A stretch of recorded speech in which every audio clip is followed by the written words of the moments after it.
Hi everyone.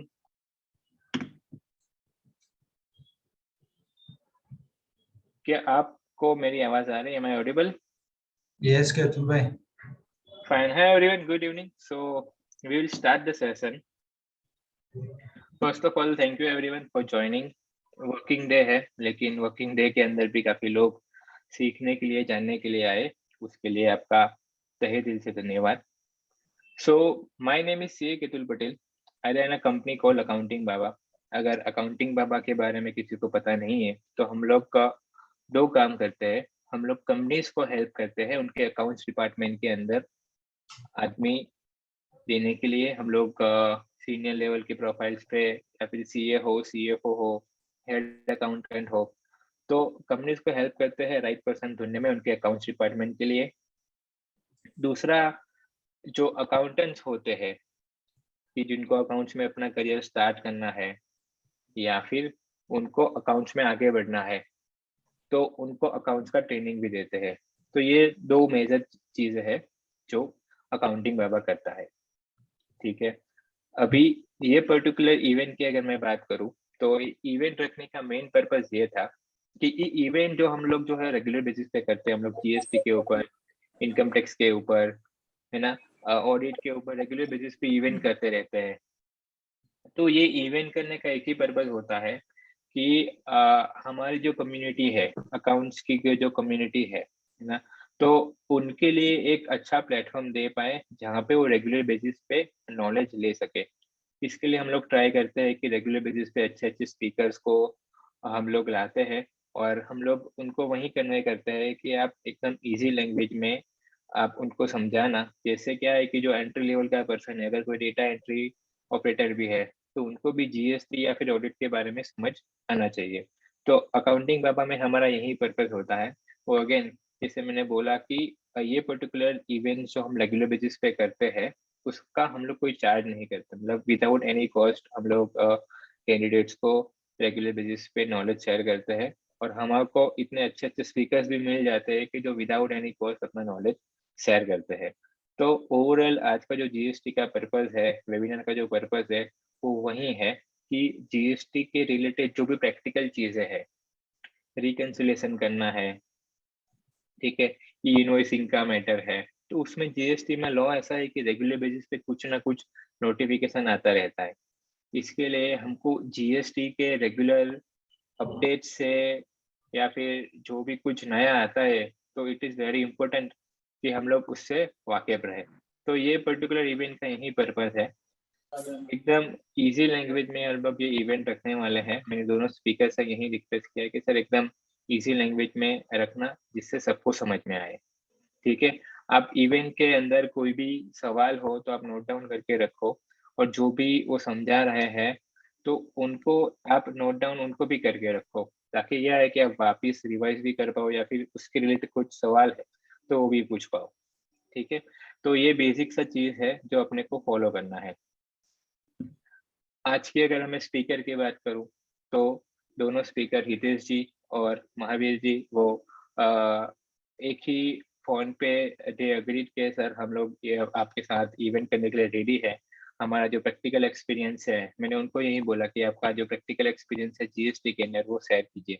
So I am very thankful, और आप सब भी एकदम बोले लकी हो कि ऐसे स्पीकर जो रेगुलर बेसिस पे प्रैक्टिकल काम करते हैं, जीएसटी के अंदर भी डिटेल में काम करते हैं, तो आज वो अपना नॉलेज शेयर करने वाले हैं। ठीक है, जनरली मैं जब अकाउंटेंट से बात करता हूँ ना तो उनका यही वो रिवर्ट रहता है कि सर मेरा जो सीनियर है ना वो मेरे को सिखाता नहीं है। तो काफी लोगों की ऐसी कंप्लेंट रहती है कि उनका सीनियर उसको सिखाता नहीं।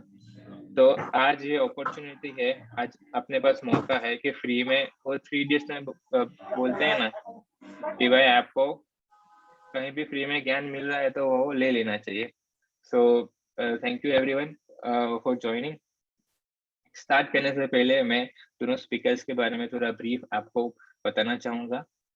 हमारे पहले स्पीकर है सीए हितेश जी लोधा। उन्होंने अपना सीए एग्जामिनेशन 2015 में पास किया था। तब से वो एस डेक एंड कंपनी में एज अ पार्टनर काम कर रहे हैं।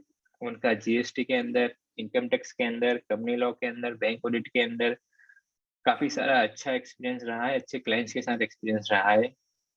उसी तरह हमारे जो दूसरे स्पीकर है, सीए महावीर जी, तो उन्होंने अपना सीए क्लियर किया 2012 में और उनके खुद की फर्म स्टार्ट की एजे एमवी एंड एसोसिएट्स। उनको भी income tax, GST, company law, bank audit और प्रोजेक्ट फाइनेंस के बारे में डीप नॉलेज है। We are very lucky to have you, both of the speakers. Thank you so much for accepting our invitation and sharing your knowledge. So without wasting everyone's time, हम लोग start करेंगे event को। जैसे मैंने बोला कि आपको नोट बनानी है, जो भी स्पीकर बोल रहे हैं उनको सुनना है, ठीक है? क्योंकि ऑनलाइन इवेंट के अंदर क्या रहता है कि काफ़ी सारा बाहर का डिस्टर्बेंस बहुत रहता है। तो आपको यही मेक श्योर करना है कि आप हेडफ़ोन लगा के, मैंने काफ़ी बार ग्रुप में डाला है कि हेडफ़ोन लगा के सुनोगे तो क्या है कि दूसरा बाहर का डिस्टर्बेंस कम होगा। नोट्स अपने पास रखिए, जितना हो सके उतना नोट्स बनाइए, क्वेश्चंस नोट डाउन करके रखिए, चैट बॉक्स में डालिए, ठीक है? तो स्टार्ट करते हैं session. Hitesh sir, Mahavir sir, over to you sir. Thank you. Thank you very much, Ketul bhai. Am I audible, sir? Yes, या yes. You are audible. मैं अकाउंटिंग बाबा और मिस्टर सीए केतुल भाई का बहुत बहुत शुक्रगुजार हूँ कि उन्होंने हमें एक चांस दिया है अपना नॉलेज शेयर करने के लिए।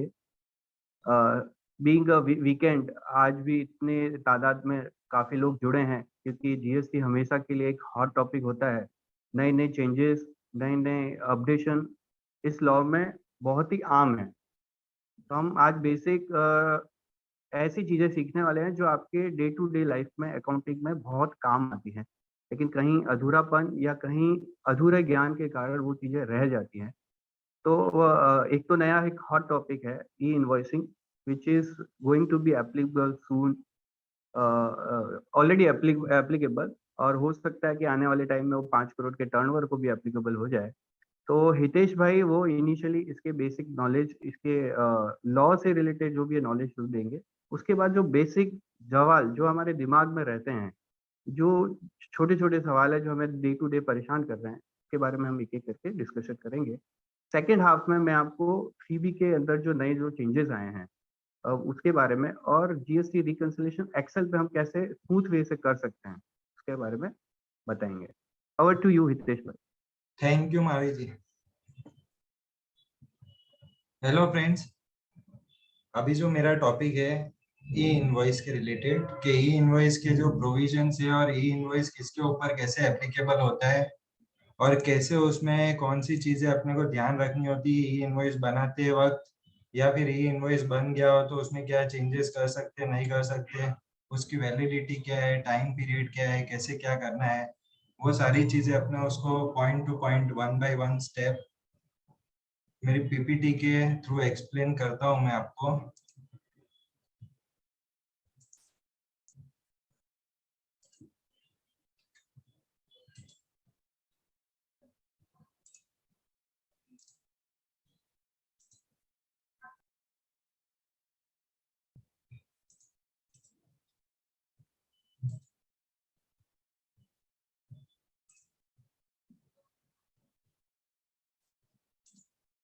पीपीटी दिख रही है? Yes yes, visible. ओके। ई इनवॉइस का जो कंसेप्ट है, पहले जैसे कि वो देखा जाए तो ई इनवॉइस किसको इशू करना है, ठीक है? तो उसके लिए जो कहा गया है कि जो भी टैक्स पेयर है, रजिस्टर्ड सप्लायर, वो ई इनवॉइस इशू करेगा उसके बायर को। ई इनवॉइस इशू करते वक्त उसको कौन कौन से स्टेप से गो थ्रू करना है, उसका कुछ इस तरह से डायग्राम है कि पहले जो है वो रजिस्टर्ड पर्सन जिसको ई इनवॉइस बनाना है, वो उसके ई इनवॉइस को जो भी डिटेल्स है उसकी, उसको अपलोड करेगा INV01 में। फिर वहां से वो सारा डेटा एक्यूमुलेट होके एक IRP, इनवॉइस रजिस्ट्रेशन पोर्टल है, उसके ऊपर अपलोड होगा और वहां से एक invoice reference number IRN generate होगा। ठीक, इसके बाद जो है कि कैसे वो चीज और उस प्रोसेस को किया जाता है और किस किस के लिए ये ई इनवॉइस जो है वो एप्लीकेबल है, और कौन कौन से टैक्सेबल इनवॉइस है या क्रेडिट नोट है, जैसे डॉक्यूमेंट जिसके ऊपर ई इनवॉइस बनना कंपलसरी है। तो जैसे आपकी टैक्सेबल सप्लाईज है B2B को, क्रेडिट नोट्स है, डेबिट नोट है, ये तीनों जो चीजें हैं इनके ऊपर ई इनवॉइस आपको बनाना कंपलसरी है। ठीक है, जैसे B2B को कोई चीज अपने सप्लाई कर रहे हैं या सेल कर रहे हैं, टैक्सेबल इनवॉइस बना रहे हैं, या उसका कुछ गुड्स रिटर्न आया है तो आपको क्रेडिट नोट बनाने की लायबिलिटी है। उससे कोई इंटरेस्ट वगैरह या कोई भी टैक्सेबल वैल्यू का आपने एक्स्ट्रा चार्ज जो भी क्लेम कर रहे हो उनके लिए डेबिट नोट बनाना है। सप्लाईज जो होती है उसमें कौन कौन सी सप्लाईज में कवर करता है जिसके ऊपर आपको ये इनवॉइस बनाने की लायबिलिटी आती है। B2B supplies, registered to registered. अब इसमें काफी लोगों को ये कंफ्यूजन होता है कि GST नंबर जिसके पास है अगर वो रेगुलर है तो उसको ही इनवॉइस एप्लीकेबल होगा, या उसके लिए बनाना है या फिर कंपोजिशन के लिए भी बनाना है। तो इसमें ऐसा है कि जो भी टैक्स पेयर है आपका जो GST के अंडर रजिस्टर्ड है, फिर वो रेगुलर हो या कंपोजिशन स्कीम में हो, टैक्सेबल सप्लाईज उसको हो रही है तो ई इनवॉइस आपको एप्लीकेबल होगा। वो आपको टैक्सेबल B2B के इनवॉइस पे भी बनाना है, क्रेडिट नोट पे भी बनाना है, डेबिट नोट पे भी बनाना है। सेकेंड थिंग आती है कि B2B सप्लाईज हो गई, इसके अलावा जो SEZ को सप्लाई होती है, स्पेशल इकोनॉमिक जोन वाले जो यूनिट होते हैं सारे, उसको आप विद ड्यूटी उसका विद GST आपने उसका इनवॉइस बनाया हो या विदाउट, दोनों के ऊपर आपको ये इनवॉइस की एप्लीकेबिलिटी आएगी। एक्सपोर्ट है तो एक्सपोर्ट में भी सेम कंडीशन है, विद पेमेंट हो या विदाउट पेमेंट हो, ये इनवॉइस आपको जनरेट करना है। डीम्ड एक्सपोर्ट है तो उस पर भी आपको ये इनवॉइस एप्लीकेबल होगा, बनाना ही है। इसके अलावा जो कुछ चीजें ऐसी है जो कौन से सेक्टर्स है जो एग्जेम्प्ट है, जिनको ई इनवॉइस एप्लीकेबल नहीं होता है या जो ई इनवॉइस नहीं बना है तो चल सकता है। अब इसमें फर्स्ट पॉइंट जो है वो सेल्स यूनिट्स।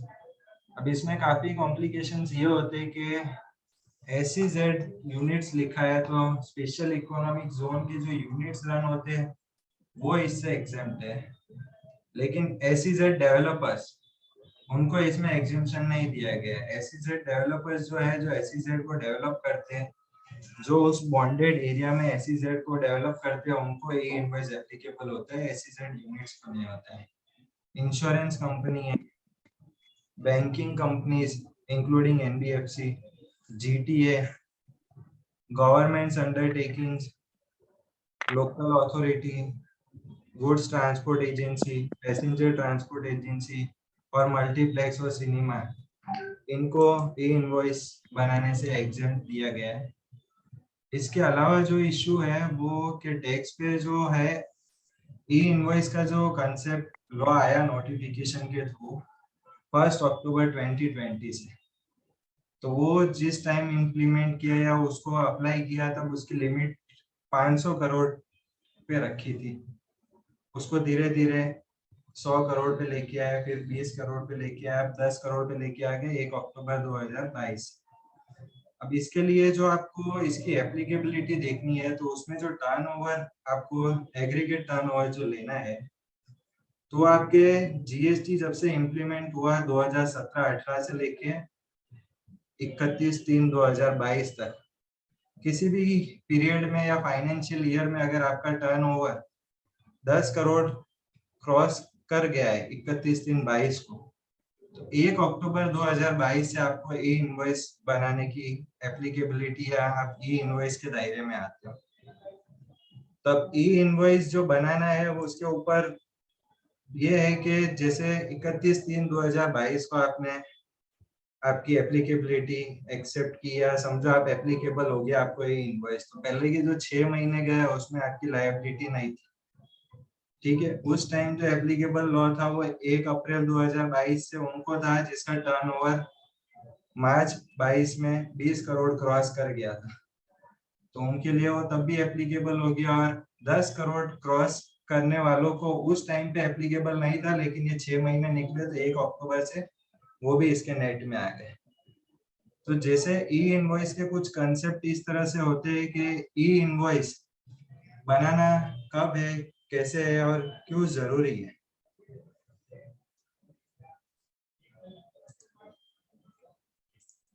अब इसमें जैसे लिखा है E invoice issued by the notified person in any other manner shall not be treated as an invoice where e-invoicing is applicable by issuing of invoice in duplicate, triplicate or is not required. बराबर। अब जैसे कोई अपने ने tax invoice बना दिया, e-way bill बना लिया और ई इनवॉइस बनाना अपना भूल गए, तो क्या जो इनवॉइस अपने ने इशू किया है उसको आप as a valid invoice treat करेंगे? तो जो भी इसको यस या नो जैसे भी आपको एप्लीकेबल लगता है कि हाँ नहीं, अगर ई इनवॉइस नहीं बना है और आपने टैक्सेबल इनवॉइस इशू कर दिया और ई-वे बिल बना दिया है, तो आपकी वो बिल की वैलिडिटी रहेगी या नहीं रहेगी, तो आप उसका आंसर चैट बॉक्स में यस या नो करके दे सकते हो।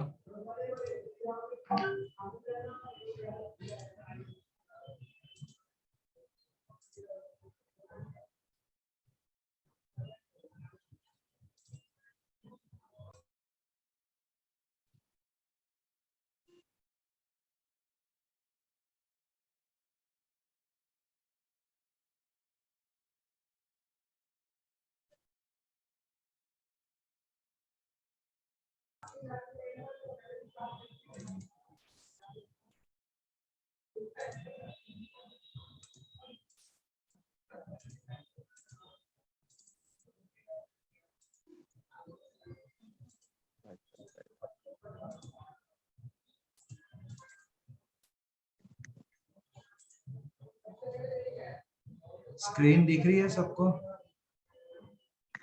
हेलो, खाली डैशबोर्ड दिख रहा है, वो हट गया आपका पीपीटी। पीपीटी? यस।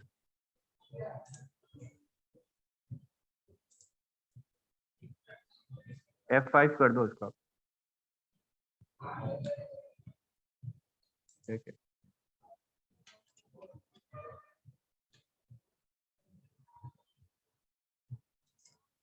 कुछ जवाब आए हैं तेजी।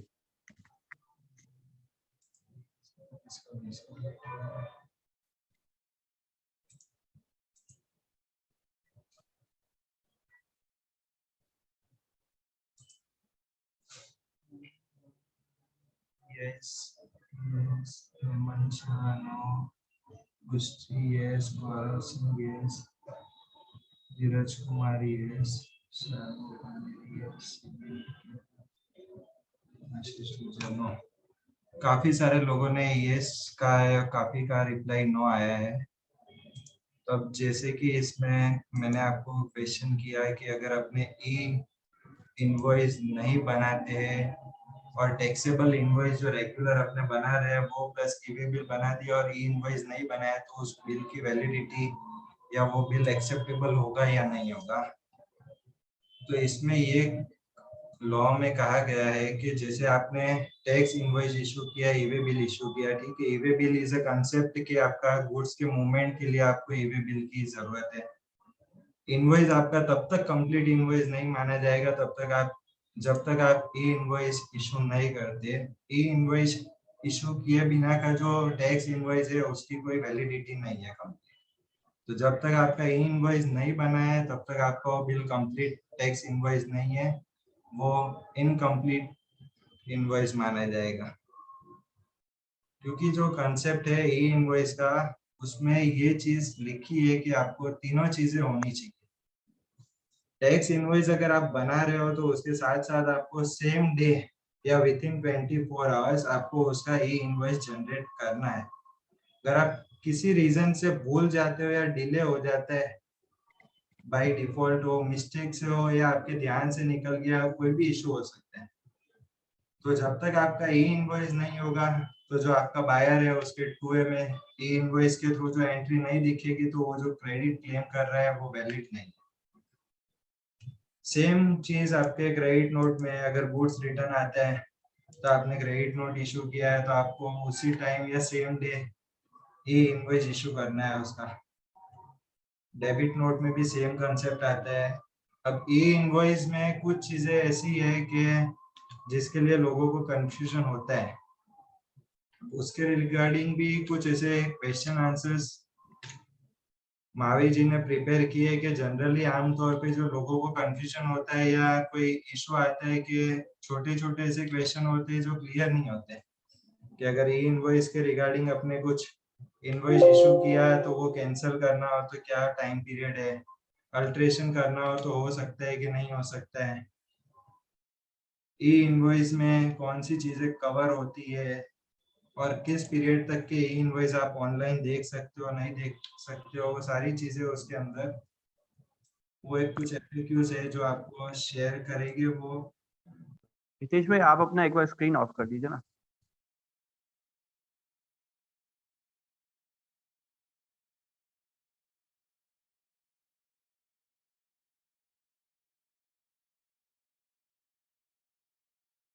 हेलो।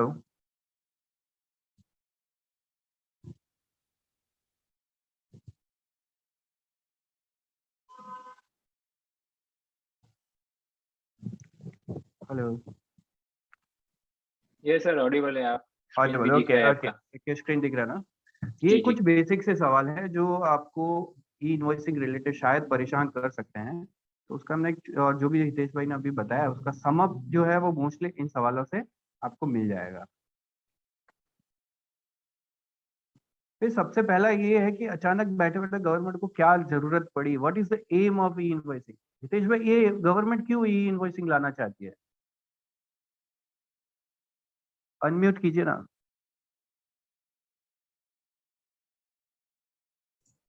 यस हेलो, हितेश भाई, यस यस ऑडिबल। जैसे कि क्वेश्चन आपने किया कि ई इनवॉइस लाने के पीछे गवर्नमेंट का क्या पर्पस है, यस ठीक है। जैसे फर्स्ट जब जीएसटी आया तो सिर्फ इनवॉइस के बेस पे उन्होंने चलाया है कि आप इनवॉइस इशू कर रहे हो, जीएसटीआर 1 फाइल करेगा, सामने वाले को उसका क्रेडिट 2A में या 2B में जो भी था उसमें दिख जाएगा, ठीक है। ठीक है। 3P के थ्रू वो उसकी टैक्स लायबिलिटी पे कर देगा और वो उसका काम वहाँ पे उस पर्टिकुलर मंथ में क्लोज हो जाएगा। अब जनरली होता है क्या है कि जैसे आपने कोई टैक्स इनवॉइस इशू किया और उसका ईवे बिल भी बना दिया और 2-3 दिन बाद चल के आपका कुछ हुआ ऐसा कि ठीक है ये इनवॉइस के जिस पार्टी को इशू किया उसको सेल परचेज नहीं एक्सेप्ट कर रहा है वो, तो आपने क्या किया कि सिस्टम से आपको बिल को डिलीट कर दिया। तो जो 1 महीने का टाइम पीरियड आपको मिलता है कि आप पर्टिकुलर किसी सितंबर मंथ में आप इनवॉइसिंग कर रहे हो और उसका रिटर्न आप फाइल करोगे नेक्स्ट मंथ के 11th को या 13 को, तब तक सामने वाले को वो चीज दिखेगी नहीं कि आपके वो इनवॉइस है या नहीं है, म्यूचुअली कैंसिल हो गया या चालू है। ओके ई इनवॉइस जो वो लेके आया उसमें ई इनवॉइस की जो फंक्शनैलिटी है वो रियल टाइम बेसिस पे है। जैसे ही आपने इनवॉइस इशू किया सेम टाइम पे या सेम डे में आप उसका ई इनवॉइस जनरेट कर दोगे। वो ई इनवॉइस जनरेट होती है वो तुरंत सामने वाले को जो भी बायर है उसके उसको अपने 2A में या 2B में रिफ्लेक्ट कर देगा रियल टाइम बेसिस पे कि हाँ सप्लायर ने मेरा इनवॉइस जो है वो इशू कर दिया है, तो उसके बिहाफ पे वो सेल कंसिडर हो गई है। ओके, आपका कहना ये है कि फेक इनवॉइसिंग और रियल टाइम डेटा करने के लिए ई इनवॉइसिंग यस, लेके आए। सामने वाले को जो आईटीसी का जो कंसेप्ट है उसका कि यस यस 2A में दिख रहा है या 2B में दिख रहा है, लेट दिख रहा है, कभी शो नहीं हो रहा है, वो सारी चीजें काफी हद तक रियल टाइम में वो पैरेलली चेक करके अपना कंसेप्ट देख सकता है कि मेरा परचेस है या नहीं है। सर हमें ये तो पता है कि अब इनवॉइसिंग 10 करोड़ के ऊपर चालू हो गया, लग जाएगा, पर किन लोगों को 10 करोड़ का टर्नओवर होने के बावजूद भी इनवॉइसिंग नहीं करनी है, और कौन है जो एग्जम्प्टेड? तो जैसे मैंने आपको पीपीटी में बताया कि एसईजेड यूनिट्स हुए, सर ठीक है। एसईजेड डेवलपर को लग जाएगा, एसईजेड यूनिट को नहीं। हाँ, एसईजेड ओके डेवलपर को लगेगा और एसईजेड यूनिट्स को नहीं लगेगा। ठीक है। बैंकिंग इंस्टीट्यूशन है including non banking finance company, okay लोग गवर्नमेंट अथॉरिटीज है या गवर्नमेंट सेक्टर है उनको नहीं लगेगा, ठीक है। ओके उसके अलावा जीटीए हुए, गुड्स ट्रांसपोर्ट वाले हुए या इंश्योरेंस कंपनी हुई, इनको नहीं लगेगा। और ओके इनवॉइस जो है वो टैक्सेबल सप्लाई ऑफ गुड्स के साथ साथ टैक्सेबल सप्लाईज ऑफ सर्विस हो तो उस पे भी लगता है यदि उनका भी टर्नओवर टैक्सेबल एग्रीगेट 10 करोड़ को क्रॉस करता है तो टैक्सेबल सप्लाईज भी जो कर रहे हैं सब बिल ऑफ सप्लाई बना रहे हैं उनको भी इनवॉइस एप्लीकेबल होगा अगर उनका टर्नओवर 10 करोड़ को क्रॉस कर जाता है। Supply includes goods and service both. Okay yes yes yes. Yes yes. Sir हमारा तीसरा सवाल है, अगर मैंने को इनवॉइस तो बना दिया, लेकिन मैं ई इनवॉइस बनाना भूल गया। तो ऐसे में मेरे को क्या पेनल्टीज या लग सकती है, या क्या मेरे पास कोई दूसरा रिसोर्ट है इसके लिए? अब इसमें रिसोर्ट इस तरह से है कि जैसे आपने कोई इनवॉइस इशू कर दिया ओके और ईवे बिल भी इशू हो गया, गुड्स की मूवमेंट हो गई, ओके आप समझो बिल बनाने सेम डे की आपकी रिस्पॉन्सिबिलिटी बनती है या लायबिलिटी समझो, सेम डे क्रिएट करना था विद इन 24 आवर्स और आपने नहीं किया है, हम्म। तो आप उसको जब भी आपको समझो डे आफ्टर, एक दिन 2 दिन बाद जब भी याद आए तो एक बार आप उसको जनरेट कर सकते हो, क्योंकि पोर्टल ही इनवॉइस बैक डेट में भी ओरिजिनल डेट का अलाउ करता है। ओके, पिछली डेट में भी हम जाके बना सकते हैं। हाँ, इसमें आपको प्ली ये रहेगी कि ऐसे तो आपने इसको फॉरगॉट हुआ है, वो सडनली हुआ, मिस्टेक से हुआ हो या कैसे होता हो, नहीं बनाना है उसके ऊपर आपको जनरल जो भी जीएसटी की पेनल्टी है वो एप्लीकेबल हो जाती है। लेकिन अगर आपको बैक डेट से भी याद आता है और आप एक्सेप्ट करते हो कि हाँ मेरी चीज ये छूट गई थी या ये मेरे से मिस्टेक हुई थी और मैं इसको रेक्टिफाई करता हूँ और आपने बिल का ही इनवॉइस बना दिया, तो एटलीस्ट ये प्ली अपने पास रहेगी कि हाँ मेरी मिस्टेक थी तो मैंने खुद ने उसको रेक्टिफाई कर दी, तो शायद पेनल्टी के लिए आप उस चीज को आगे मूव कर सकते हो। ओके ओके सर, हमारा चौथा ये सवाल है कि ई इनवॉइसिंग, अब एक बिल बना तो तुरंत ई इनवॉइस बनाना है, फिर दूसरा बना तुरंत, या फिर मैं पूरे दिन इनवॉइस बनाऊं और लास्ट में बैठ के एक साथ सारा बल्क में ई इनवॉइसिंग बना? नहीं, इसमें बहुत दोनों चीजें आपको चल सकती है। अगर आप एक बिल बना रहे हो साथ साथ में पैरेलली उसका इनवॉइस जनरेट कर रहे हो तो भी वेल एंड गुड, या फिर आपने सुबह 10 बजे से इनवॉइस बनानी चालू की और शाम को 10 बजे तक आपने सारे बिल बना दिए, और एक साथ बैठ के भी आप अगर फुल डे का सारे टैक्स इनवॉइस के इनवॉइस जनरेट करना चाहते हो तो वो भी पॉसिबल है, क्योंकि बल्क ई इनवॉइस का भी ऑप्शन दिया हुआ है कि एक साथ आपके फुल डे के जितने भी बिल है 10 हो 15 20 हो तो आप सबके इनवॉइस एक साथ जनरेट कर सकते हैं। ओके, नेक्स्ट क्वेश्चन सर, क्या ई इनवॉइसिंग आने के बाद फिजिकल इनवॉइस की आपको रिक्वायरमेंट रहेगी या वो हट जाएगा, या फिजिकल उसकी कोई अभी रिक्वायरमेंट है अभी भी? की रिक्वायरमेंट का जैसे जहां तक मेरा मानना है, जैसे जैसे टेक्निकली ये जो तीनों चीजें आ रही है, एक तो रेगुलर इनवॉइस, ई वे बिल और ई इनवॉइसिंग।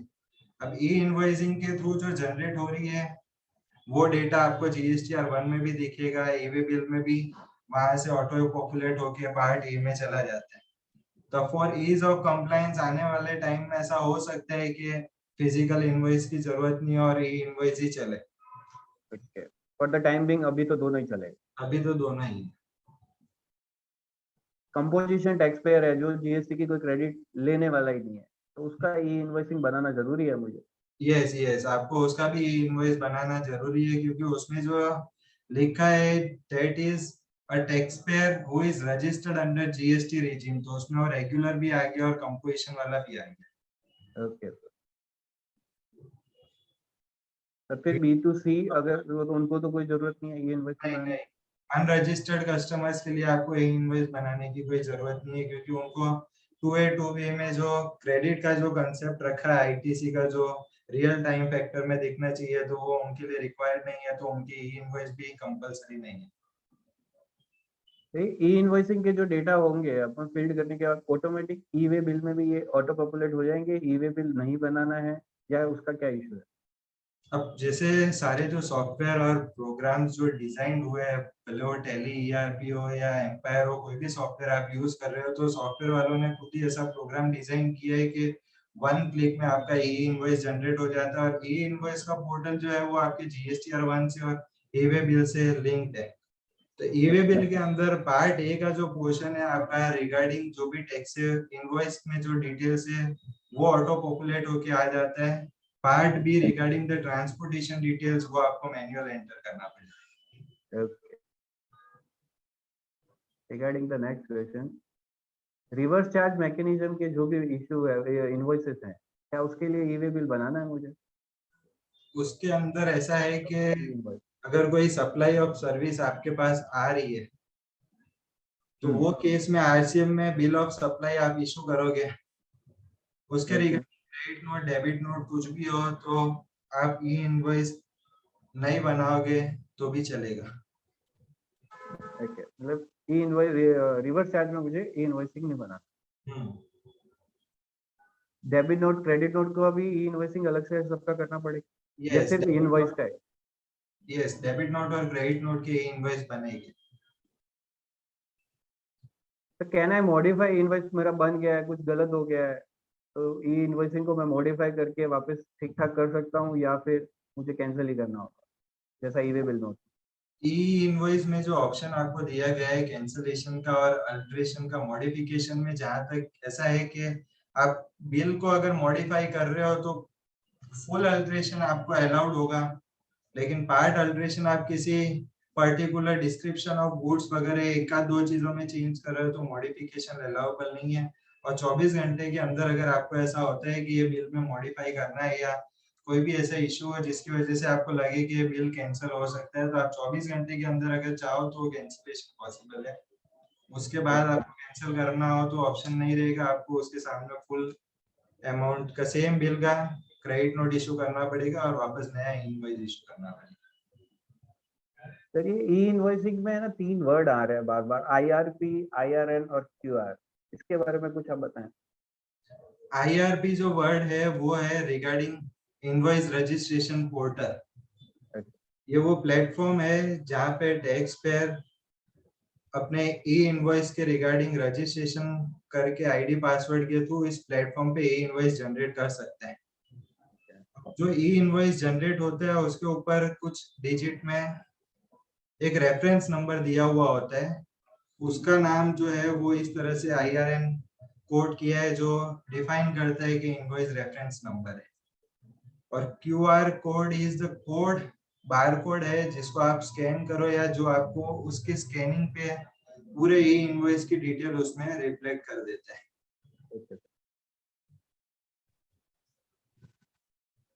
तो एक बार ई इनवॉइस बन गया तो ये कितने टाइम के लिए मेरा वो पोर्टल पे शो करेगा?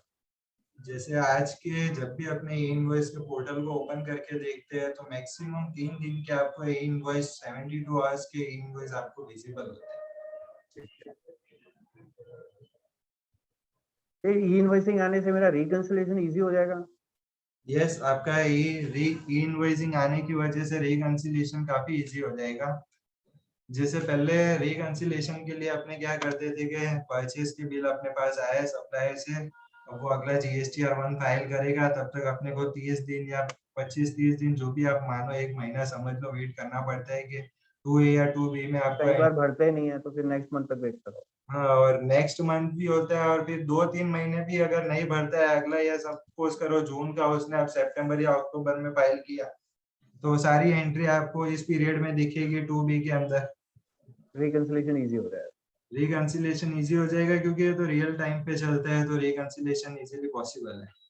तब मैंने ई इनवॉइस बना दिया, ई वे बिल बन गया, गुड्स चला गया, अब पार्टी गुड्स एक्सेप्ट करने से मना कर रही है, तो ऐसे कंडीशंस में क्या होगा? अब जैसे सपोज कीजिए आज की डेट में अगर आपको इनवॉइस इशू करते हो जिसका ई इनवॉइस भी आपको शाम को गुड्स ट्रांसपोर्ट में जा रहा है, आपने ई इनवॉइस जनरेट कर दिया और मीन टाइम में 5 आवर्स 6 आवर्स कुछ भी और 24 आवर्स में अगर आपको पता चल जाता है कि वो पार्टी गुड्स एक्सेप्ट नहीं कर रही है, जो हमारा बिलिंग का जो भी हुआ था वो डील कैंसिल हो गई, या सपोज करो वो सेल कैंसिल हो गई, तो विद इन 24 अगस्त में आपको अगर पता चलता है तो आप उस बिल को टोटल कैंसिल कर सकते हैं।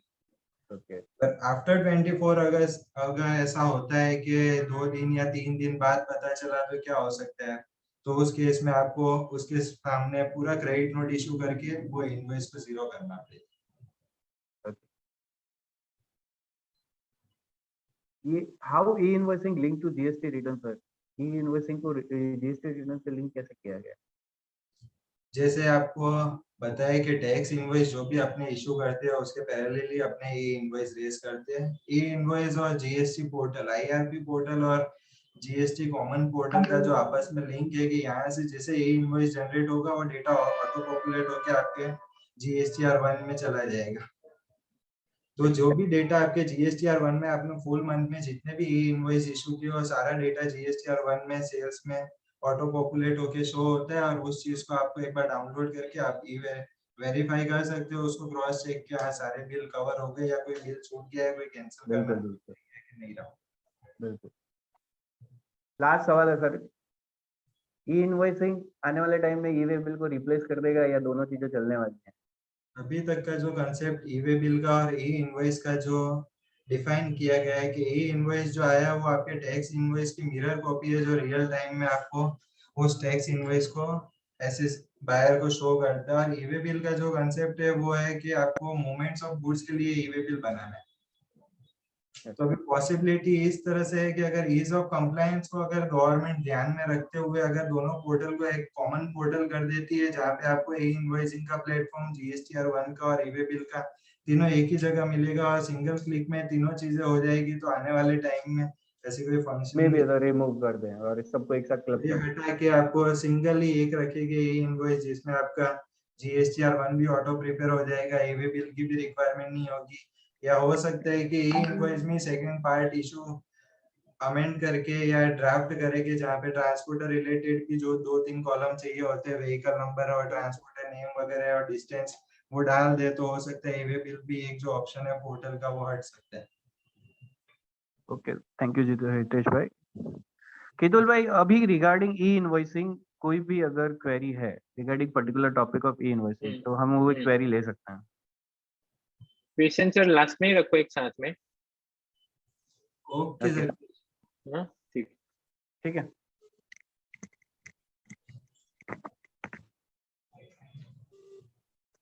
अभी हम we are moving to the next topic which is GST reconciliation.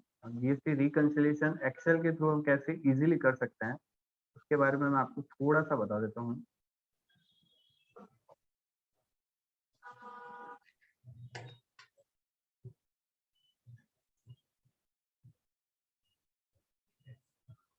GST reconciliation generally usually GST R 2B और या फिर 2A का पार्टी परचेज से हम करते हैं। ठीक है, अभी हमारे पास जैसे कि टेस्ट डेटा है, ये एक 2A के डेटा है किसी एक पर्टिकुलर पार्टी के, साथ में यहाँ पे हमारे पास पार्टी परचेज भी है। तो इन दोनों के बीच में रिकंसिलिएशन करना है कि कौन से ऐसे इनवॉइसेस हैं जो 2A में दिख रहे हैं लेकिन पार्टी परचेज में नहीं है, या फिर पार्टी परचेज में है लेकिन 2A में नहीं दिख रहे, या दिख रहे हैं तो दोनों में कुछ ना कुछ डिफरेंसेस है। ऐसे में हम क्या करते हैं,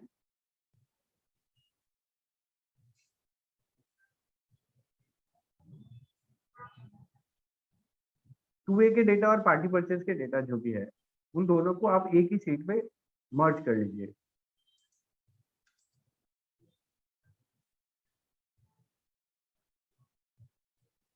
लाइक दिस। ये ऊपर वाले सारे मेरे 2A के डेटा हैं, उनके पीछे आप लिख दीजिए खाली सिर्फ 2A डेटा, एक कॉलम ऐड कर दो। बाकी के नॉर्मल कॉलम में IGST, CGST, SGST, taxable value, GSTN, party का नाम, उसके पीछे आप लिख दो जो 2A के डेटा है 2A के डेटा है, और उसके पीछे लिख दो जो पार्टी परचेज के डेटा है वो उसको पार्टी परचेज के डेटा। अब इन सारे डेटा को एक बार क्लब करने के बाद यहाँ पे आपने को पाइवट यूज करना है। सारे डेटा सेलेक्ट करो। याद इसमें एक चीज ध्यान रखना है कि हमें उसके ऊपर का हेडिंग पर्टिकुलर हर कॉलम का होना चाहिए, बिल नंबर, टाइप वगैरह, ये सब हेडिंग कंपलसरी है। इसके बाद इंसर्ट में जाइए। इंसर्ट में जाने के बाद आप पाइवट कीजिए। एक नई शीट में यह पाइवट टेबल आपके सामने दिखेगी। इस पाइवट टेबल में आपको करना है, इसमें से आप जीएसटीएन सेलेक्ट कीजिए। जीएसटीएन के साथ साथ आप इशू कीजिए इसके साथ इनवॉइस के नंबर, और तीसरा कॉलम जो होगा वो हमारा होगा स्टेटस, जो 2A में है या फिर पार्टी परचेज में है। इसको आप कॉलम में ले जाइए।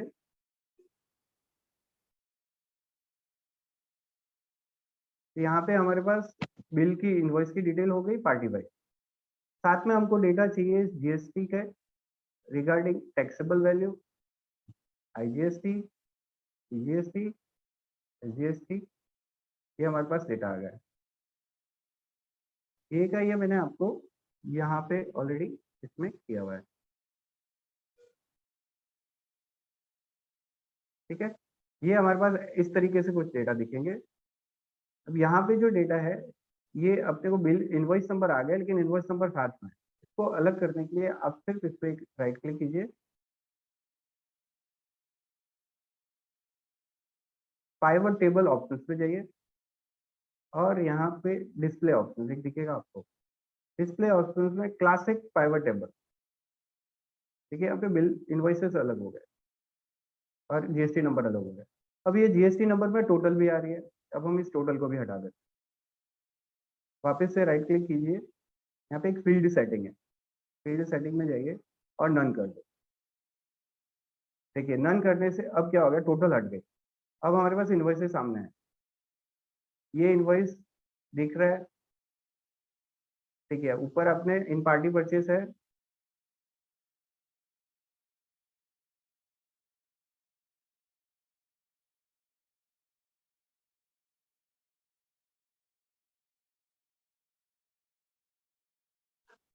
ये रहा, ठीक है। यहाँ पे वही के वही डेटा आएंगे, टू ए डेटा, यहाँ पे इन पार्टी परचेस।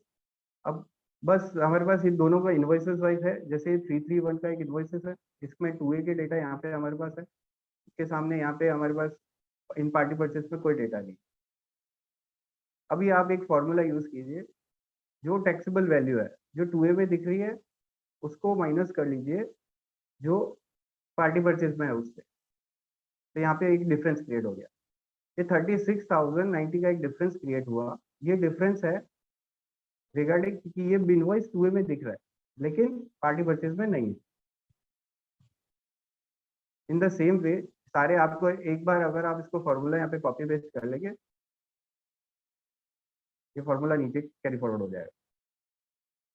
जहां जहां डिफरेंस क्रिएट हुआ है बस आपको वही इनवॉइसेस को चेक करना है। उससे पहले आप एक रिकंसिलिएशन शीट जरूर बनाएं जिसमें आप मेंशन करो एज पर पार्टी की टोटल क्या है और एक 2A की टोटल क्या है। ये दोनों का जो डिफरेंस है हमें यहाँ तक पहुंचना है।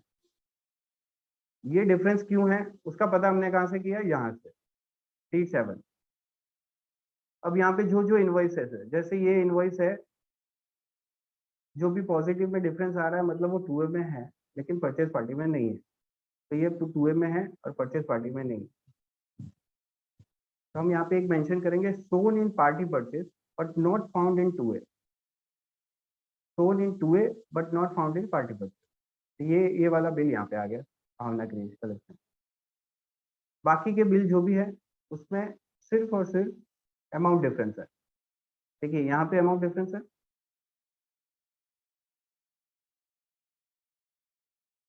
ये बिल है जैसे ये 1426 वाला बिल, बिल नंबर 3, तो पूरा का पूरा डिफरेंस क्रिएट कर रहा है, ये रहा 1426 वाला।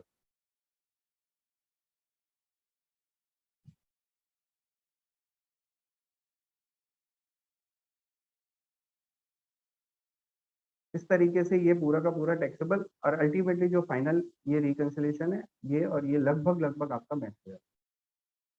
जब आप ये शीट दे देंगे तो इससे आपको क्लियरली पता चल जाएगा कि पार्टी परचेज में कौन सा डेटा है 2A में नहीं है और 2A में है लेकिन पार्टी परचेज में नहीं। ठीक है, ओके देश भाई।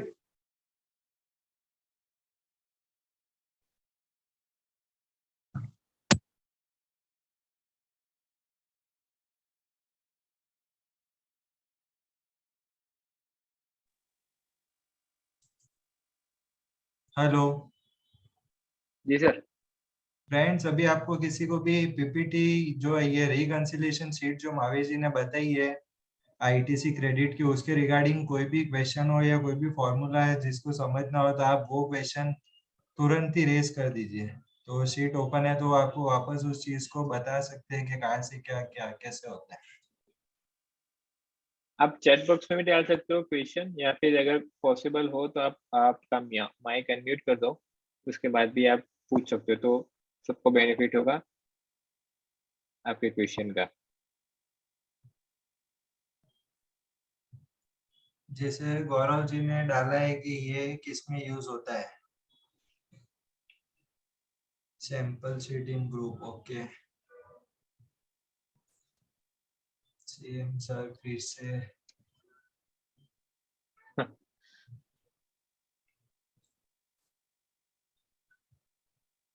सर आपके एक्सेल के रिकंसिलिएशन के लिए वंस मोर का ऑप्शन आया है।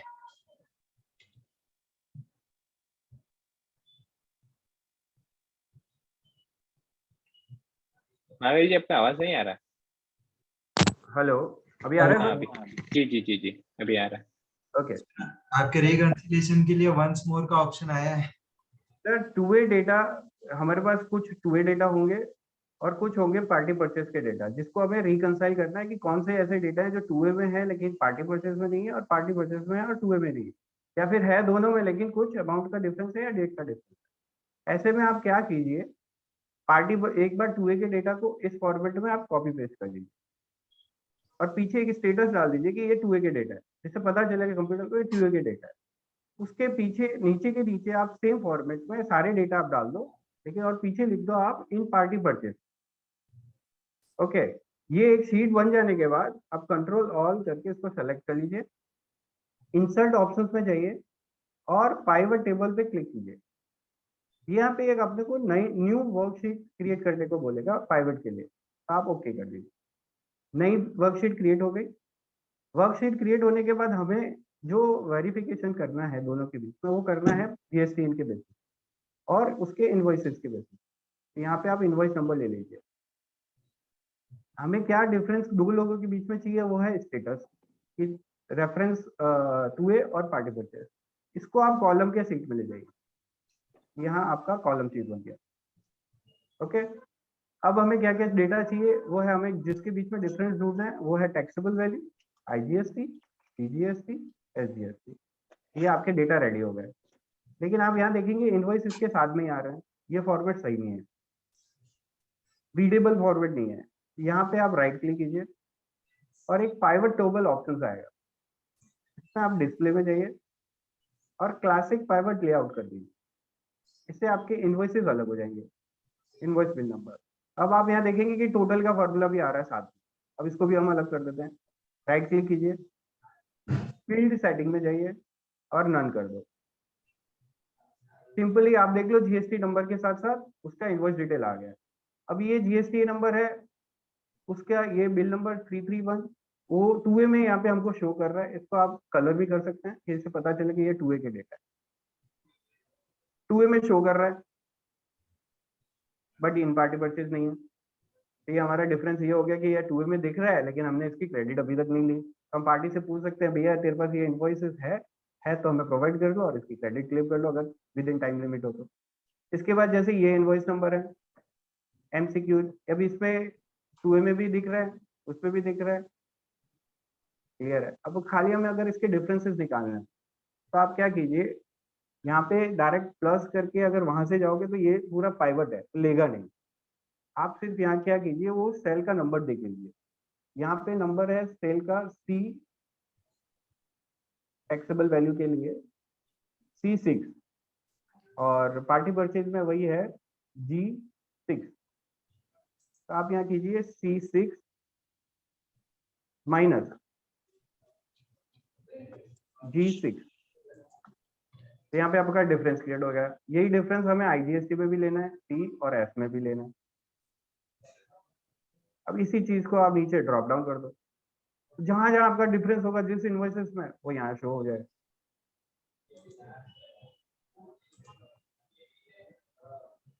जैसे यहाँ पे इनवॉइसेस का डिफरेंस होता है। अब यहाँ क्या हो रहा है, इनवॉइसेस के नंबर में डिफरेंस। यहाँ पे 25 है, यहाँ पे VC25, या VC25 पे भी डिफरेंस आ रहा होगा, देखिए सेम अमाउंट, यानी कि यहाँ पे इनवॉइस नंबर गलत फीड हुआ है। यहाँ पे देखिए इतने सारे इनवॉइसेस हैं जहाँ पे 5, 8, 13 सब मेंशन किया हुआ है। ये सारे इनवॉइसेस मैच है, सब 0 0 0 0 0 0 0। यहाँ पे अगर अमाउंट मैच हो रहे हैं मतलब इसमें इनवॉइस नंबर का कहीं ना कहीं डिफरेंस। इस प्रकार से आप टू वे रिकंसिलिएशन इजीली कर सकते हैं।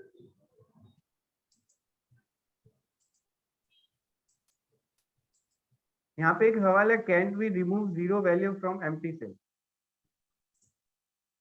यस, आप एम्प्टी सेल से रिमूव कर सकते हैं। एम्प्टी सेल से रिमूव करने के लिए आपको क्या करना होगा, सारे सेल्स को एक बार सेलेक्ट कर लीजिए, कंट्रोल F करो, सबसे पहले उसको रिप्लेस करो ब्लैंक को स्पेस के साथ, सारा स्पेस से रिप्लेस कर दो। अभी इसमें डेटा है नहीं इसलिए वापस इसको स्पेस करो और रिप्लेस विद नन कर दो, तो इसके अंदर जो भी वैल्यू होगी वो जो है हट जाएगी। अब जीरो डेटा है उसका आप कंट्रोल करके कंट्रोल जी करके गो टू में जाइए, यहाँ पे आपको ब्लैंक आएगा, जो भी ब्लैंक होगा फिर वो ऑटोमेटिक सेलेक्ट कर लेगा। यहाँ पे अभी डेटा नहीं है इसलिए, तो कंट्रोल को ब्लैंक डेटा सारे हट जाए।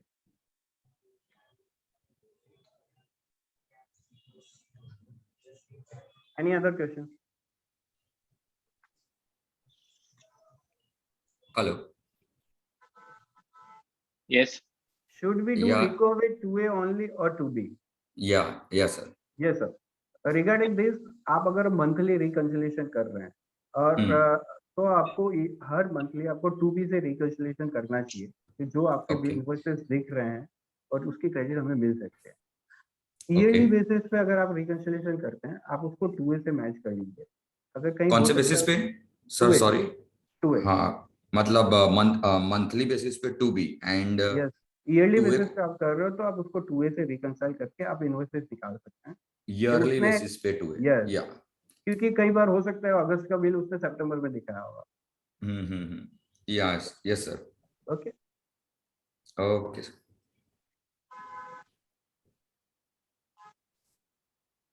I hope you got the answer. Can we remove zero values from the MTC?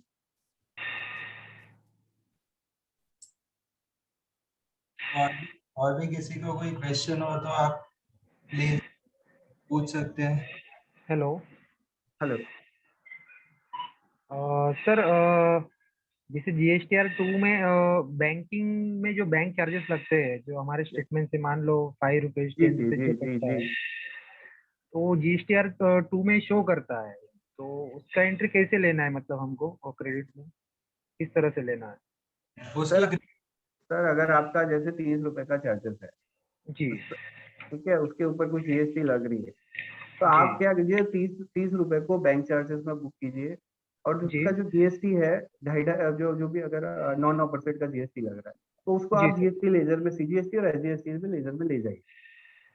Okay जैसे आप परचेज की एंट्री डालते हैं ना, वैसे सेम एंट्री आपको बुक करनी है। एक्सपेंस को आप P&L में डेबिट करो और GST क्रेडिट लेजर में आप रिसीवेबल में CGST SGST। लेकिन सर ये PNL में से तो फिर मतलब जीरो हो जाएगा ना, मतलब PNL में शो नहीं करेगा ना? सर नहीं सर, बैंक स्टेटमेंट में आपका 30 प्लस GST होगा। आप ओके बैंक चार्जेस को सिर्फ 30 रुपीज ही क्लेम कर सकते हो, उसके ऊपर का जो भी GST लग रहा है वो GST रिसीवेबल है आपका, उसके आप क्रेडिट क्लेम करना चाहते हो, तो आप राइट 30 रुपीज को बैंक चार्जेस में डेबिट कीजिए।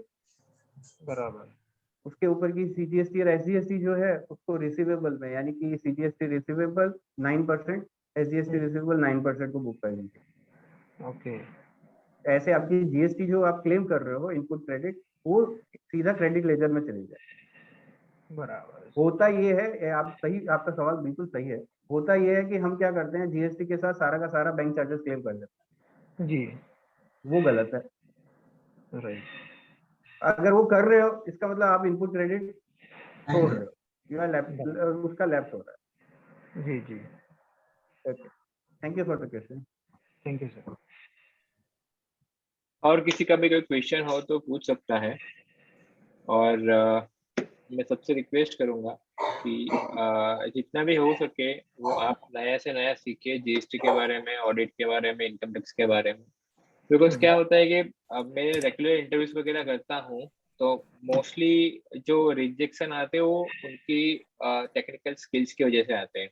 मतलब टेक्निकल स्किल्स ही ऐसी चीज है जो आपको कम टाइम में ज्यादा सैलरी दे सकती है ना। तो राइट आप जितना हो सके आप टेक्निकल स्किल्स पे ही फोकस करिए। यूट्यूब पे काफी सारे वीडियोस है, आप वीडियोस दे सकते हो, देख सकते हो, ऐसे इवेंट्स अटेंड कर सकते हो, ट्रेनिंग्स वगैरह ले सकते हो। ठीक है, तो वो वहाँ पे आप अपना टाइम इन्वेस्ट करिए, है ना। तो अगेन अगर किसी को ई इनवॉइसिंग के रिलेटेड भी कोई क्वेश्चन हो तो वो भी अपना माइक एनम्यूट करके पूछ सकता है, अपने कमेंट बॉक्स के अंदर भी डाल सकता है।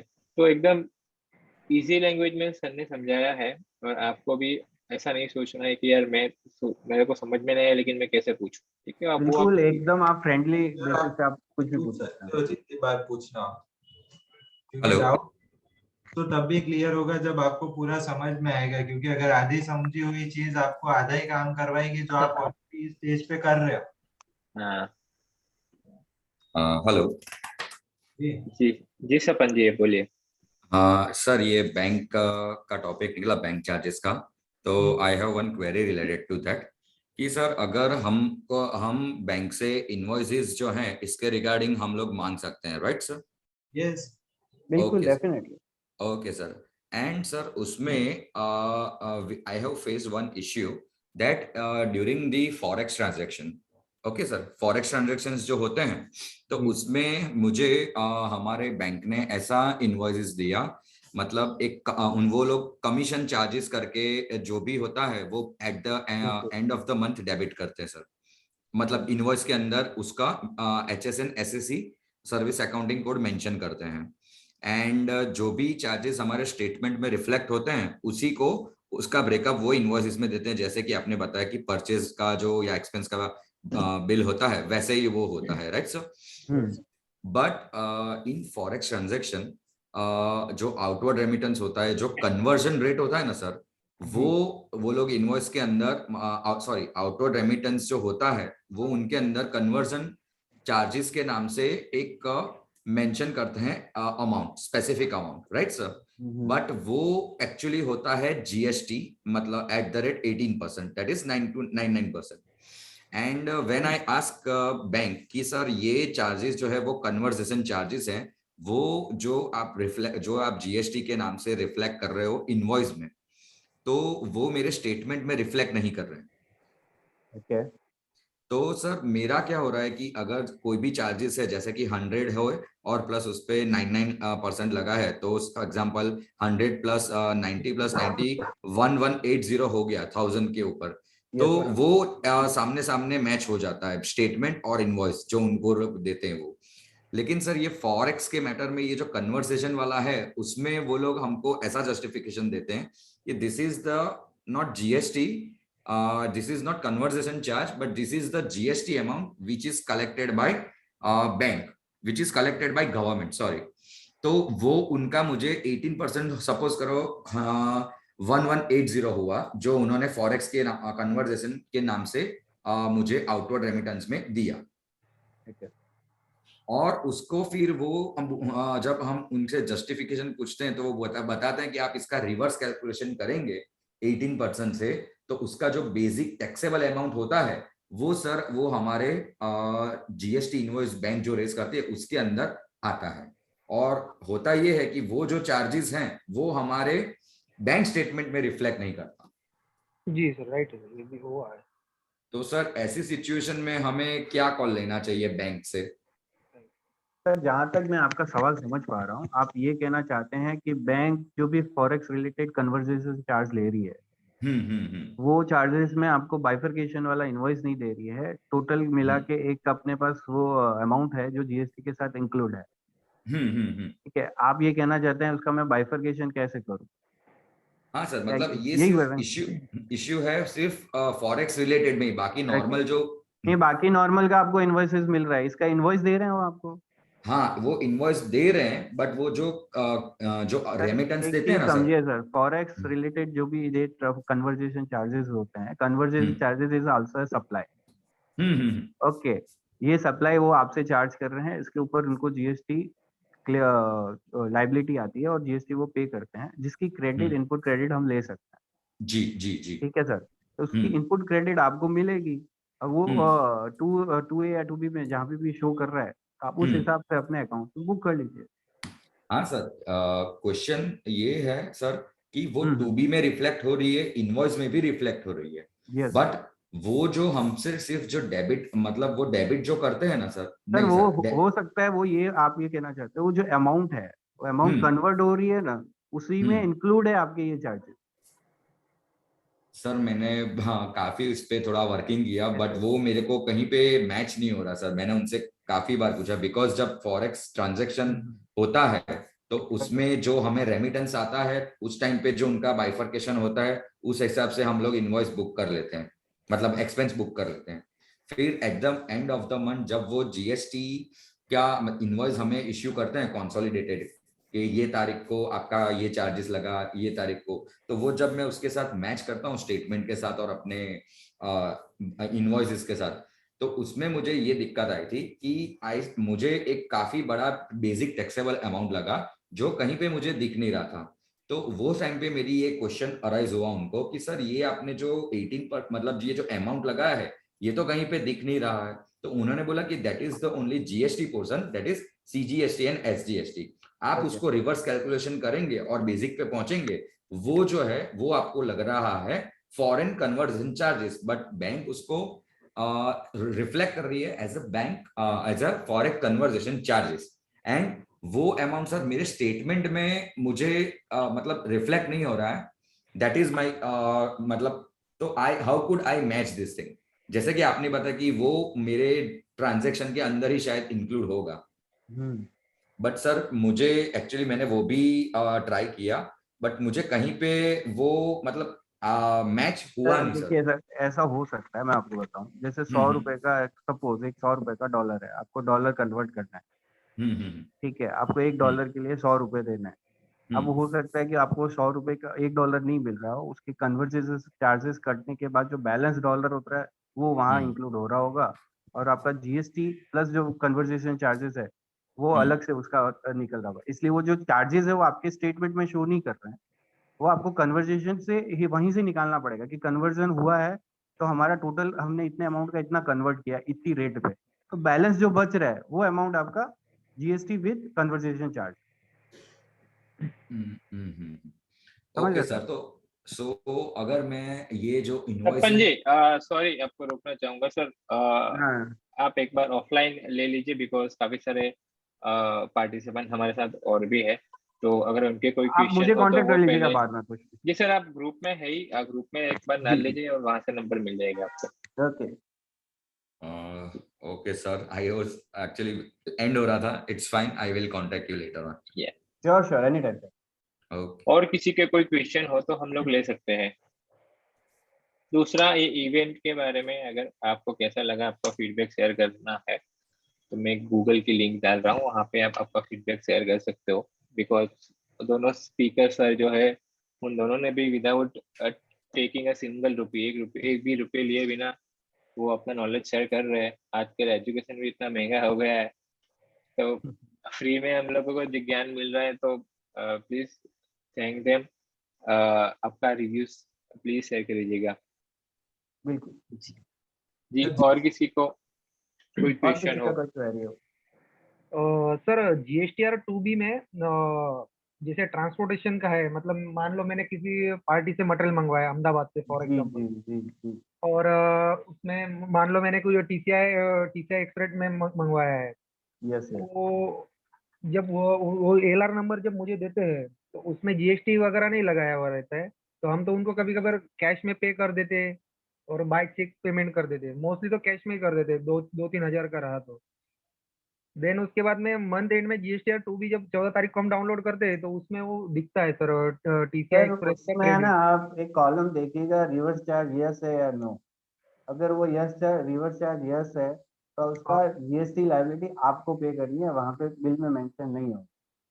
ओके, तो सर ये आरसीएम जो मुझे पे करना है मतलब जीएसटी का, यस। तो उसमें एंट्री कैसे पास आउट करना है टैली में, कुछ इसके बारे में अभी तक किया नहीं है मैंने, इसीलिए। तो जैसे सर देखिए, जो आरसीएम का पॉइंट है इसमें, जब भी आप रूबी में जाके उस पर्टिकुलर ट्रांसपोर्टेशन की एंट्री को आप देखोगे तो उसमें वो बताएगा आपको is liable to reverse charge, वहां पे ये ओके। किया होगा।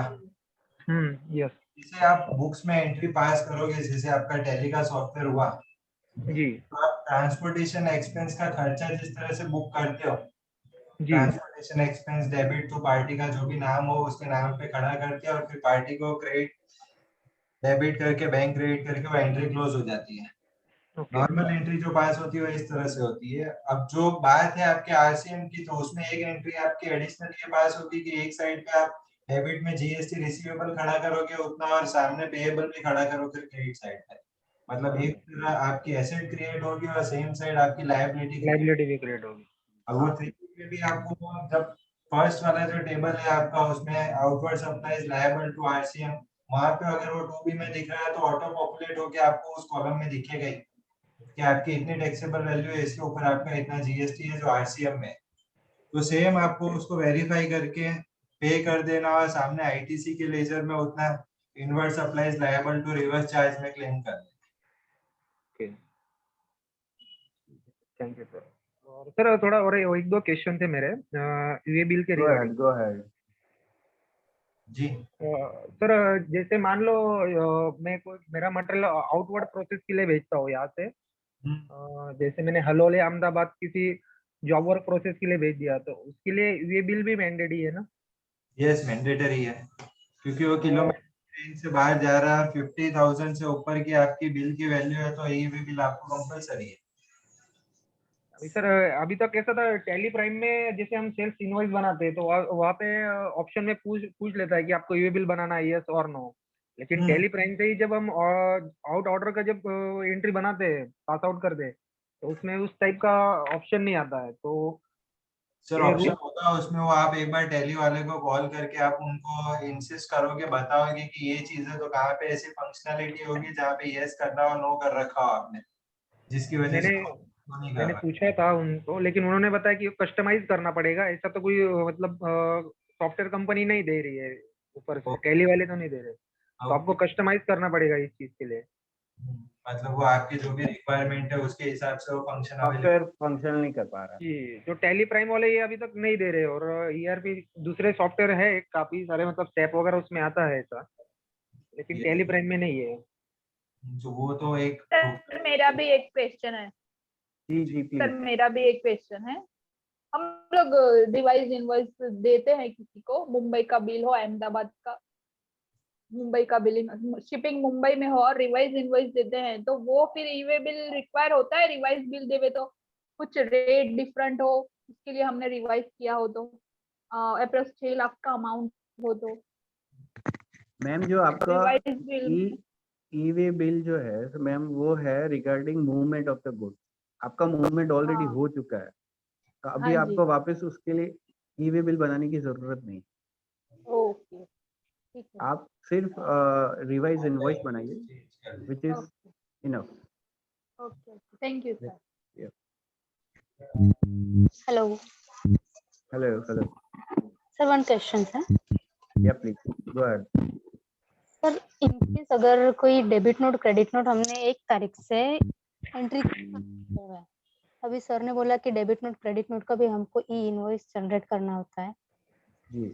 पर 1 तारीख के बाद हमने कोई डेबिट नोट या क्रेडिट नोट एंट्री की है और उसका हमने कोई ई इनवॉइस जनरेट नहीं किया है, और आज के डेट में अगर उसको कोई जनरेट करना हो तो उसके लिए कोई ऑप्शन है?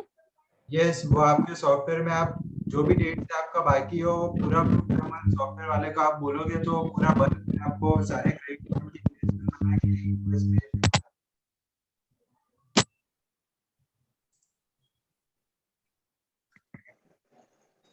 Hello hello. Yes sir, please reply.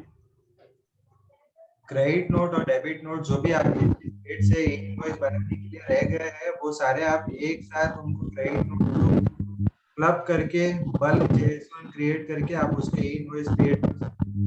Okay, तो उसके बाद मतलब कोई इशू नहीं आएगा? नहीं कोई इशू नहीं आएगा, लेकिन जो लायबिलिटी थी अपनी इनवॉइस बनाने की वो रह गया, तो आपको जब पता चला तब आप बना दोगे तो जो पेनल्टी है उसमें तो आपको कोई तो जिस date debit note credit note की एंट्री की है उसी डेट में इनवॉइस बनेगा? अगर 1 तारीख का क्रेडिट नोट डेबिट नोट है तो एक आज की डेट में भी आप जनरेट करोगे तो बनेगा तो 1 तारीख का ही। Okay, thank you sir. जी जिग्नेश, आप पूछ रहे थे सवाल। हेलो। जी गो अहेड।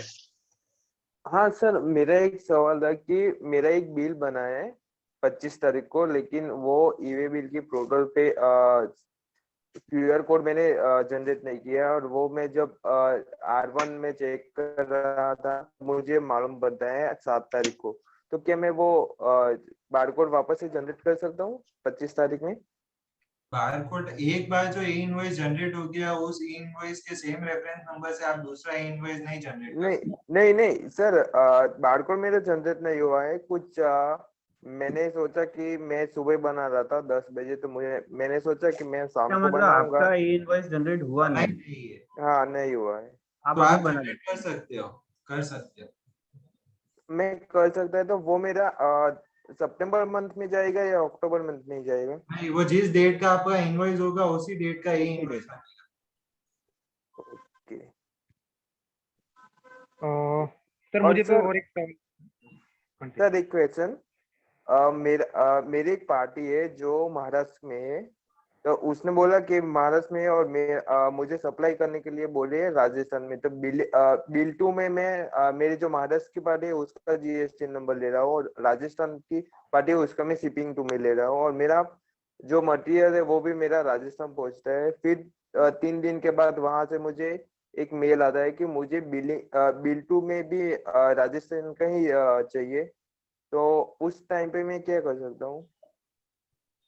उस टाइम पे आपका ई वे बिल तो फिर चला गया, माल तो जिसके पास पहुंचना था तो वो पिक्चर तो वहीं क्लोज हो गया। अब जो बिल हाँ आप में उसके नाम का बिल 2 का बिल चाहिए तो वो आप नहीं रेस कर सकते, क्योंकि ई इनवॉइस पहले महाराष्ट्र के नाम पे जनरेट हो चुका है।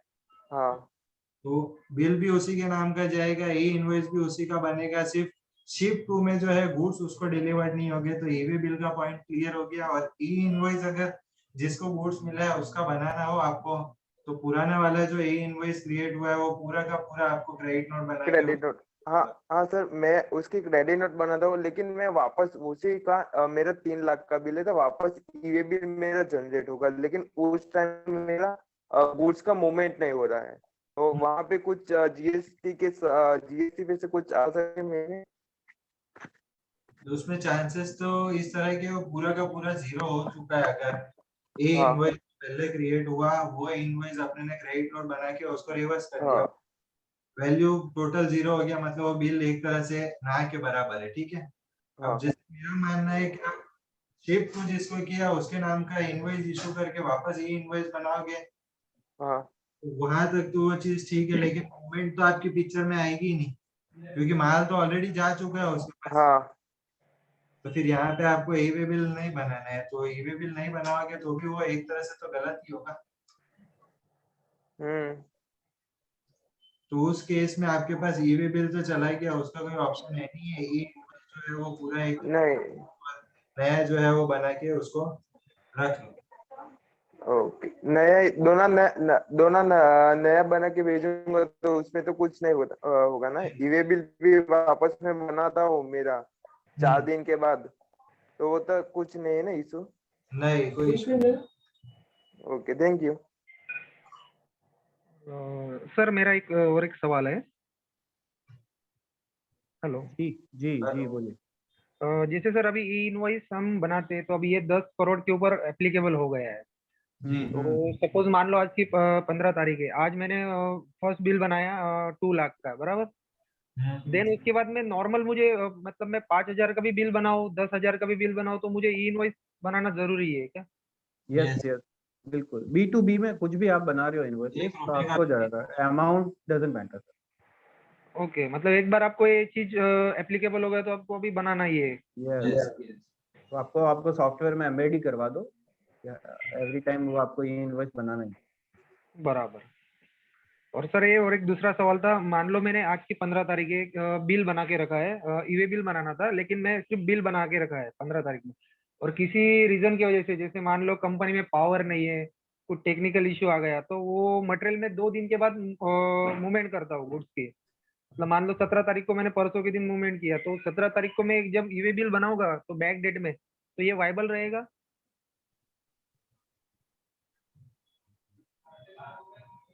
हेलो। जी सर, अगर आपका अपने को टाइम, हर कोई भी चीज मूवमेंट हो रही है उस वक्त अपने के पास जीएसटी का ई वे बिल होना चाहिए। अब ई इनवॉइस तो आपने बना लिया, मूवमेंट अगर बाद में हो रहा है तो आप ई वे बिल उस डेट का बना सकते हो, 17 तक। 17 तारीख का, लेकिन वहां पे एक ऑप्शन भी आता है सर ईवे बिल के साइड में बैक डेट जाने के लिए, तो 15 तारीख के विवाह में अपने चलन कर सकते हो, लेकिन सर फिर टाइम लिमिट जो, क्योंकि क्या होता है किलोमीटर के हिसाब से टाइम लिमिट सेट होती है, उसी ड्यूरिंग में आपका वहां पे गुड्स पहुंच जाना चाहिए। आप अगर 15 तारीख डाल रहे हो ये बिल में, तो आपका 15 तारीख से वो टाइम लिमिट शुरू हो गया। बराबर, तो मुझे 17, भले मेरा बिल 17 15 तारीख का है लेकिन 17 तारीख में ही बनाना 17 है। तारीख का मूवमेंट कर रहा है तो आप 17 डाल। बराबर, जिस दिन मूवमेंट करना उसी दिन डालना है। यस, इससे आपकी टाइम लिमिट जो है वो आप उससे बढ़ जाएगा। क्रॉस नहीं कर पाओगे। ओके, तो सर इसमें दोनों में कुछ डिफरेंस तो नहीं आएगा ना कि बिल 15 तारीख का और नहीं, ईवे बिल नहीं, 17 नहीं, तारीख का पोर्टल पे? ओके, हो सकता है, ऐसा कोई इशू नहीं है। ओके, ठीक है। कैश सेल्स का भी ई इनवॉइस बनाना पड़ेगा क्या? जी नहीं, बिल्कुल नहीं, B2C में ई इनवॉइस ना बनाए तो चलेगा। बराबर, ठीक है, thank you sir. Welcome. Any sir एक फर्दर क्वेश्चन क्वेश्चन? है। जी यस। सर इंपोर्ट एक्सपोर्ट का बिल में कैसे रहेगा? रितेश भाई प्लीज। के बिल में भी आपको ये इनवॉइस बनाना पड़ेगा। Thank you. और किसी का कोई क्वेश्चन है? Hello sir, hello yes yes please go ahead. Sir, cash का भी कैश ट्रांजैक्शन के रिगार्डिंग जो बात हुआ तो उसके रिलेटेड मुझे एक क्वेरी है कि सर हम अभी जैसे कि हर चीज रेगुलराइज हो रही है, हर चीज इंटरलिंक हो रही है। PAN is link with GST, GST is link with ICEGATE, then हमारा इनकम टैक्स में भी हम देखते हैं कि वो कंप्यूटेशन में जीएसटी या 3B का डेटा ऑटो फेच होता है। And so my question is that how, जैसे कि इनकम टैक्स में कैश ट्रांजैक्शंस की लिमिट होती है सर, फिर कुछ कैश ट्रांजैक्शन अगर हमने ज्यादा किए तो वो डिसअलाउड हो जाते हैं, राइट सर? तो हमको जीएसटी के पॉइंट ऑफ व्यू से कैश पेमेंट जो है वो कितना होता है, उसमें किस हिसाब का लिमिट होता है cash transaction in GST? Sir GST में कहीं पे भी कहीं कुछ मेंशन नहीं करा है कि पेमेंट के बारे में कि जीएसटी में कैश पेमेंट होना चाहिए या बैंक पेमेंट होना चाहिए या ये लिमिट है या वो लिमिट है। जीएसटी में कैश की कोई लिमिट नहीं है शायद। अच्छा, थैंक यू ओके। मैम।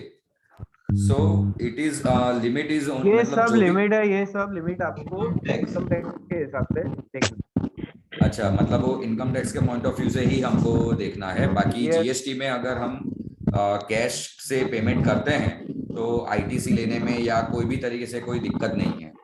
कोई दिक्कत नहीं। Okay sir. हेलो सर, मेरा एक क्वेश्चन था। हेलो। Yes please yes. हाँ सर, जैसे कि मेरा जो है कंपनी, उसमें मेरा एक बैंक ऑफ बड़ौदा में ना स्टॉक स्टेटमेंट जमा होता है, हमारा सीसी Yeah. चलता है। तो ये जो स्टॉक बिल्कुल। स्टेटमेंट है वो कैसे रेडी करते हैं? हमारे जो सीए हैं एक, तो वो रेडी करके देते हैं, बट एक्चुअली वो मुझे रेडी करना है। तो वो कैसे रेडी होता है स्टॉक स्टेटमेंट, क्या मुझे बता सकते हैं? एक्चुअली वो टॉपिक नहीं है आज का। सर आज हमारा टॉपिक जीएसटी रिलेटेड है ना। अच्छा, जीएसटी क्योंकि मैं क्या? आपको, आपने पूछा है तो मैं बेसिक थोड़ा सा हिंट दे देता हूँ आपको।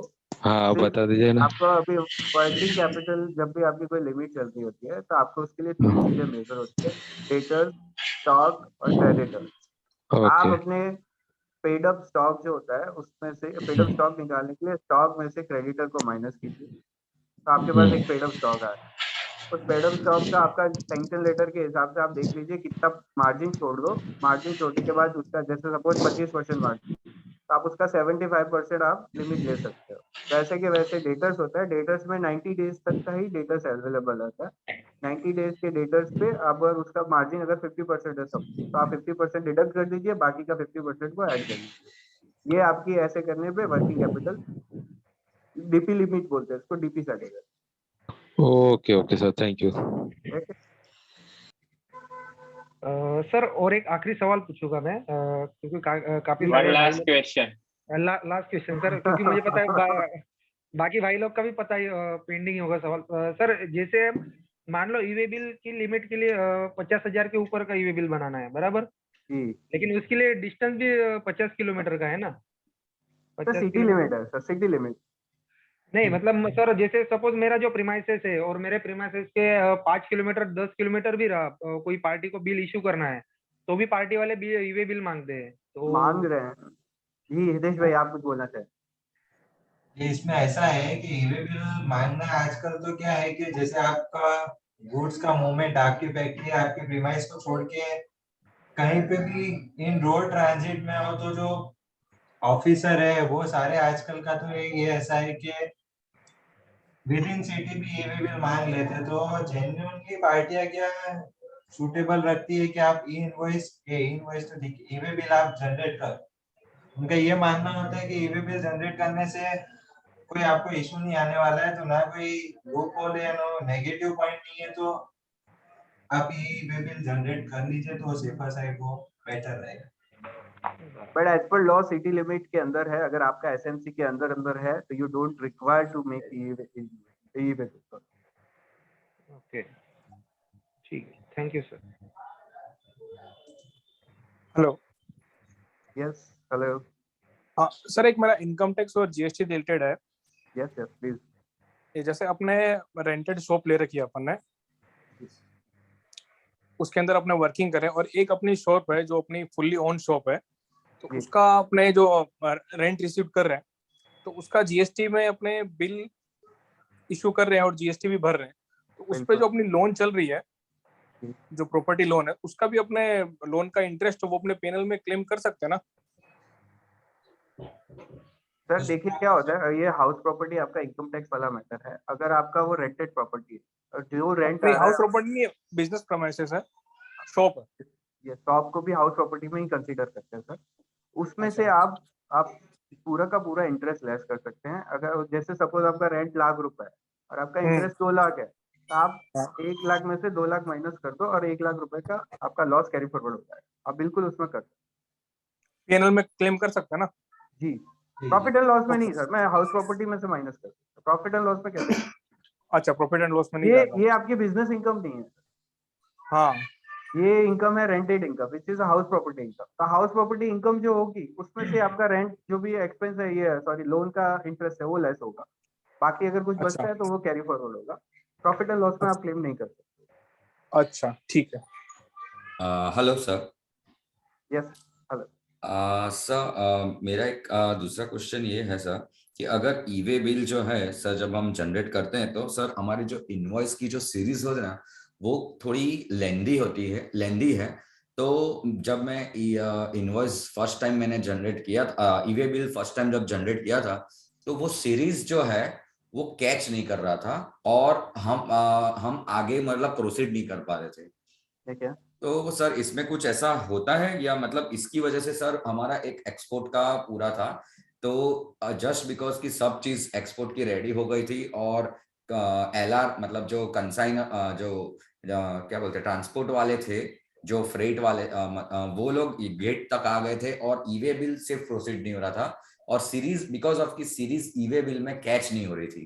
तो सर हमने कोई भी डेटा एंट्री होगी ना सर, हर एक फील्ड के लिए कंस्टेंट होते हैं। हो सकता है ईवे बिल का भी कोई कंस्टेंट होगा कि फिर मैक्सिमम 16 डिजिट या 20 डिजिट हो, तो आपका डिजिट क्रॉस कर रहा होगा, तो इसी के कारण वो इनवॉइस जनरेट नहीं हो पाता। सर इसकी वजह से हमको हर डॉक्यूमेंट्स में वो एक डिजिट कम करके वो जब प्रोसीड करने दे रहा था, तो हमको एक्सपोर्ट के रिगार्डिंग जो काफी लंबी प्रोसीजर होती है वो सर मैं आपकी पूरी बात चेंज समझ सकता हूँ, लेकिन करनी। क्या होता है कई बार टेक्नोलॉजी हमारे साथ कॉप अप नहीं कर पाती, तो हमें टेक्नोलॉजी के साथ कॉप अप करना पड़ता है, बस या ये। सर वही फिर ऑप्शन बचा था सर। यस सर, कंस्टेंट जो होता है ना सर, उसमें अभी इन्होंने 16 डिजिट अगर लिखा है, तो आप 16 डिजिट 17 डिजिट अगर अपन कर रहे हैं तो वो ओके लेगा ही नहीं, तो आपको डेफिनेटली वो अपना ही ओके, चेंज करना पड़ेगा कि 16 डिजिट में जाए। मतलब 16 डिजिट तक का इनका एक लिमिट है। I am not sure for that, जो ओके, भी होगा एक कंस्टेंट होगा, वो आपका यस कंस्टेंट यस, आप एक्सीड कर पा रहे, इसीलिए वो हो नहीं। Okay sir. And sir second thing was कि या ये जो अभी इनवॉइसिंग का जो कंसेप्ट है, वो हमको मतलब अभी सॉफ्टवेयर में लिंक कराना पड़ेगा या फिर वो सेपरेट एक कस्टमाइजेशन न्यू लेना पड़ेगा?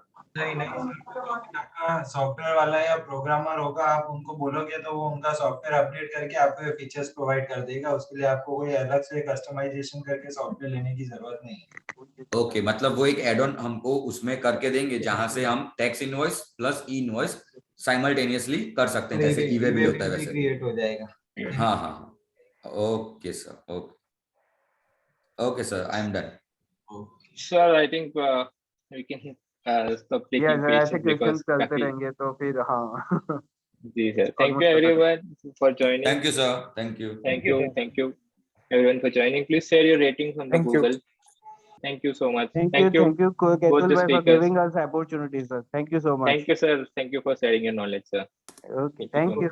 Thank thank you Hitesh bhai, thank you Mahavir ji, you thank you thank you sir. So much.